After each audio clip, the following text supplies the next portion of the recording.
ममता बनर्जी कहीं ना कहीं दिवालियापन से गुजर रही हैं, उनको राज उनका संभल नहीं रहा है, उनके राज की हालत बैंड हो चुकी है और वो सोशल मीडिया पे सिर्फ छाए रहने के लिए सोशल मीडिया का हवाला दे रही हैं। अरे सोशल मीडिया से पूर्णिमा जी हमें भी पता चला है कि बंगाल में टीएमसी की सरकार जा रही है, हमको सोशल मीडिया से पता चला है वहां पे त्राहिमाम हो रहा है, हिंदुओं पर अत्याचार हो रहा है, मुसलमानों को भरा जा रहा है। तो सोशल मीडिया की बातें करें तो बहुत सी चीजें हैं जिस पर आरोप लगा सकते हैं। सोशल मीडिया को सोशल मीडिया के तहत देखना चाहिए, एजेंसी को एजेंसी का काम करना चाहिए। इतने बड़े नेता को 1982 में उन्होंने अपना राजनीतिक कैरियर स्टार्ट किया था, इतने कद्दावार नेता जो कह सकते हैं पुराने चीजों को भी लेके चले और आज की जेंजी जमाने को भी लेके चले, उनकी मृत्यु हो जाती है, हमको शोक व्यक्त करना चाहिए, श्रद्धांजलि व्यक्त करना चाहिए और कारणों का जानने की कोशिश करना चाहिए। और सबसे महत्वपूर्ण बात, जो को पायलट थी उनके मुंह से ओ शिट निकला था, यानी कहां पे गलती हुई है। भाई मे डे का तो अनाउंसमेंट नहीं किया ना पायलट ने, तो कहीं ना कहीं कुछ कारण होंगे, उस कारणों का हमें इंतजार करना चाहिए। एजेंसियां काम कर रही हैं, आपको लगता है उस पर जो काम हुआ वो ठीक नहीं हुआ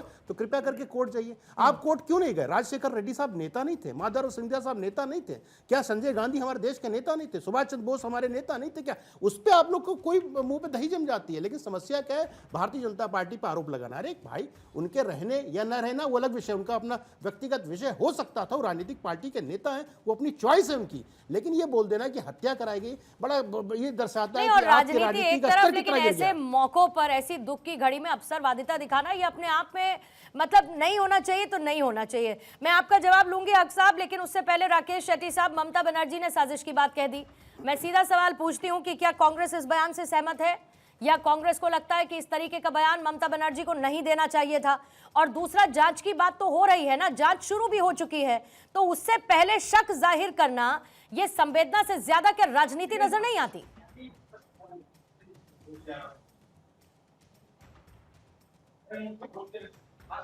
आवाज आ रहा है? आ रही है शेट्टी साहब। पूर्णिमा जी, सबसे पहली बात तो बहुत दुखद हादसा है। अजित दादा पवार ये 6 बार महाराष्ट्र में डिप्टी सीएम रहे, मेंबर ऑफ पार्लियामेंट रहे और बहुत बड़े नेता है महाराष्ट्र के।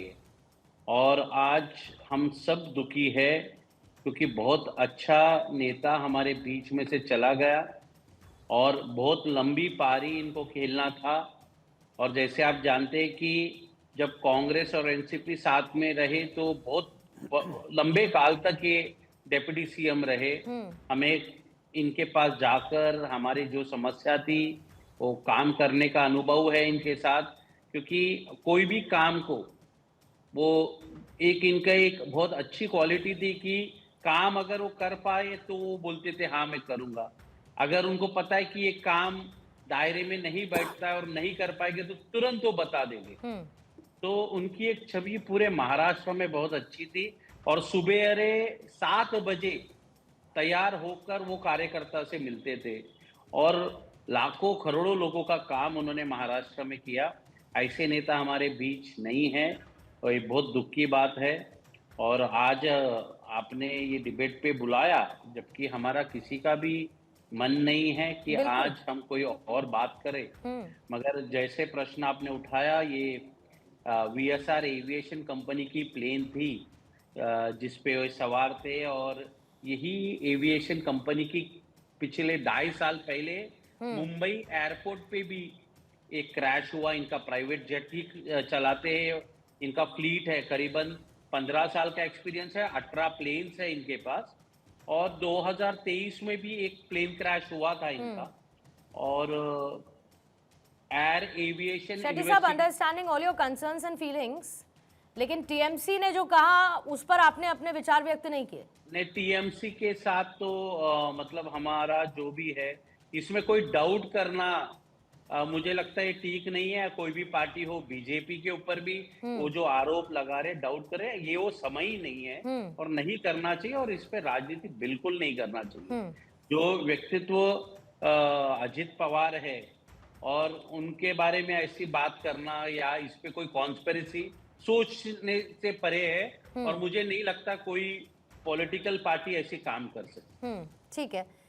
आलोक सहाय साहब, हर तरफ से सिर्फ एक ही सवाल कि ऐसे हादसे कब तक और क्यों, और कितने लोग हम गंवाएंगे?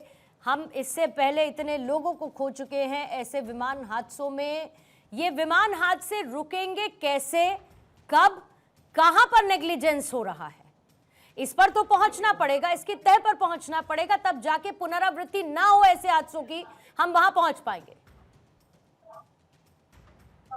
जी पूर्णिमा जी, सबसे पहली बात की पुनरावृत्ति नहीं हो इस तरह की घटनाओं की, इसके लिए जो एजेंसी जिम्मेवार है उस एजेंसी में पारदर्शिता लाने की बहुत ज्यादा आवश्यकता है। आप देखिए, आम आदमी जो है वो जो जांच रिपोर्ट्स है उस जिस तरह से उसको सार्वजनिक किया जाता है, बहुत सारी चीजें नहीं आती हैं पटल पे, इस पर थोड़ा हमारी सरकार को ध्यान देना चाहिए और ध्यान देना होगा। ये जो हादसा हुआ है, हर हादसे अलग अलग कारणों से होते हैं। ये हादसा जैसा कि लग रहा है इसमें विजिबिलिटी कंडीशंस जिम्मेवार लग रहा है, क्योंकि एक बार इसने अप्रोच किया है और वो सक्सेसफुली रेफरेंस टू लैंड उसको नहीं मिला है। रेफरेंस टू लैंड होता है वीएमसी कंडीशंस में, जब वीएफआर फ्लाइट के तहत जहाज उड़ान भरते हैं तो उनको लैंडिंग और टेक ऑफ विजुअल रेफरेंस से करना होता है, देख करके। बारामती में कोई भी नेविगेशनल एड नहीं है, छोटा सा रनवे है, वहां एटीसी टावर में भी जो आरटी सेट है वो वहां के बगल में एक एविएशन स्कूल है, वहां के इंस्ट्रक्टर आकर के उस समय में लैंडिंग और टेक ऑफ देते हैं। तो चीजें वहां बहुत ही टेम्पोररी ढंग से बनाई गई थी, इसमें कोई शक नहीं है। लेकिन जहां तक बात है कि क्या हुआ होगा, जैसी कि रिपोर्ट आ रही है, पहला अप्रोच उसने किया और जहाज ने बोला लैंड, उसको land to reference to land नहीं मिला, तो वो ही वेंट राउंड, वो गो राउंड बोलते हैं। फिर वो जहाज अपने हाइट पर जाकर के लेफ्ट टर्न उसने किया है सर्किट हाइट पे, और दूसरा अप्रोच उसने किया है। जब दूसरा अप्रोच किया है तो रनवे के पहले या तो जहाज का एटीट्यूड ठीक नहीं था या जहाज को रनवे ठीक से दिखा नहीं, क्योंकि फर्स्ट कॉल में पायलट से जब पूछा है आरटी पे कंट्रोलर ने, तो उसने बोला है नहीं, उसको कांटेक्ट नहीं हुआ है। दूसरी बार पूछा तो ही उसने कंफर्म किया है कि आरटी रेफरेंस टू लैंड उसने बताया कि हो गया। तब उसके बाद क्लियरेंस टू लैंड दिया गया है आरटी पे।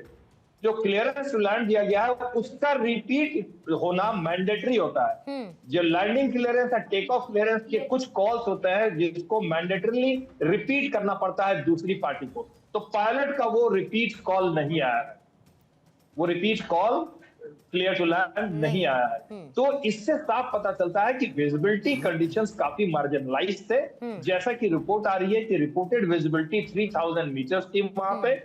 वीएमसी कंडीशंस में वीएफआर रूल के तहत अगर वहां पर फ्लाइंग हो रही है, वहां का जो एयर स्पेस है वो जी एयर स्पेस है। पूर्णिमा जी, मैं बताना चाहूंगा अनकंट्रोल्ड एयर स्पेस है।